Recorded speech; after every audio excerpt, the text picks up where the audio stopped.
வணக்கம். இப்போ உங்களுக்கு பிசிபேலா பாத்து சொல்லித்தர போகிறேன். காயெல்லாம் பாருங்கள். அவரைக்காய், பீன்ஸு, கேரட்டு, உருளைக்கிழங்கு, சௌச்சௌ, கத்திரிக்காய் எல்லாம் அரிஞ்சு வச்சுருக்கேன். அது இல்லாமல் நீங்கள் வாழைக்காய் போட்டுக்கலாம், கொத்தவரங்காய் என்ன வேணால் போட்டுக்கலாம். அது இல்லாமல் காயெல்லாம் அரிஞ்சு வச்சாச்சு. இப்போ 1 கப் அரிசி, 1 கப்பு பருப்பு. இதுக்கு 3 கப்பு அரிசிக்கு 3 கப்பு, பருப்புக்கு 3 கப்பு, மொத்தம் 6 கப்பு தண்ணி ஊற்றணும். தண்ணி போட்டு எல்லாத்தையும் மிக்ஸ் பண்ணி நல்லா அலம்பி எடுத்துகிட்டு வரேன். இப்போ 1 கப் அரிசி, 1 கப் பருப்பு, 6 கப்பு தண்ணி போட்டிருக்கேன். 3 கப்பு அரிசிக்கு 3 கப்பு பருப்புக்கு 6 கப்பு தண்ணி போட்டிருக்கேன். ஒரு அரை ஸ்பூன் மஞ்சள் பொடி போடுவோம். இப்போ காயெல்லாம் சேர்த்துக்கலாம்.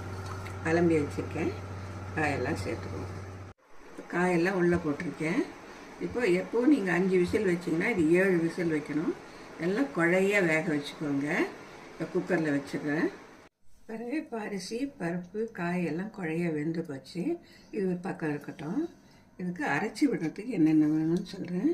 கடலைப்பருப்பு, சின்ன கரண்டியில் 1 கரண்டி கடலைப்பருப்பு, 1 கரண்டி தனியா, 1 ஸ்பூன் வெந்தயம், ஒரு 5 காஞ்ச மிளகாய் எடுத்துட்டுருக்கேன். அது உங்களுக்கு எவ்வளோ தேவையோ காரத்துக்கு ஏற்ப நீங்கள் எடுத்துக்கலாம். இதை போட்டு வறுத்துடுவோம்.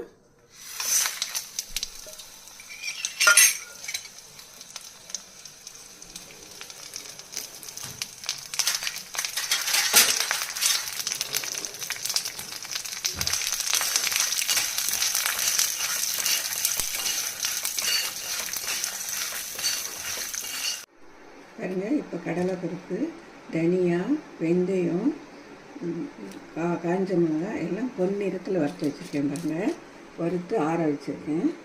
அதுவும் தேங்காய் கொஞ்சம் எல்லாம் சேர்த்து அரைச்சிடுவோம். அரைச்சி விழுத உங்களுக்கு அப்புறம் காட்டுறேன். வறுத்து அரைச்சி விழுது கொண்டு வந்திருக்கேன். சாதம், பருப்பு அதுக்கு ஏற்ற மாதிரி உப்பு போட்டிருக்கேன். எல்லாத்தையும் ஒன்றா சேர்த்து மிக்ஸ் பண்ணுவோம்.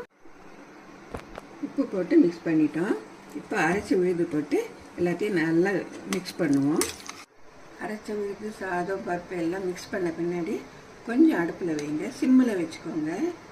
அது கொஞ்சம் கொதிக்கட்டும். சிம்மில் வச்சு லேசாக அதை இது பண்ணி விடுங்க.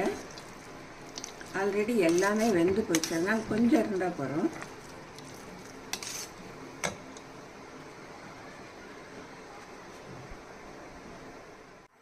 ஒரு 2 நிமிஷம் அடுப்பில் வச்சு எடுத்து வச்சுருக்கேன். இப்போ தாளித்து கொட்டிடுவோம். முதல்ல கொஞ்சம் பெருங்காயம் போட்டுக்கலாம். கடுகு,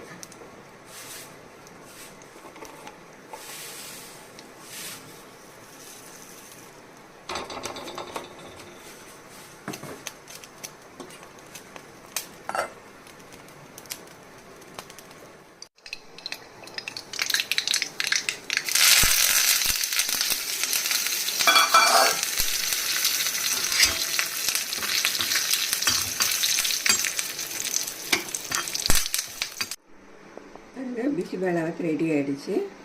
இப்போது நீங்கள் சாப்பிட்டு பார்த்து எனக்கு கமெண்ட்ஸில் சொல்லுங்கள். ஃப்ரெண்ட்ஸுக்கெல்லாம் ஷேர் பண்ணுங்கள். பார்த்ததுக்கு ரொம்ப நன்றி.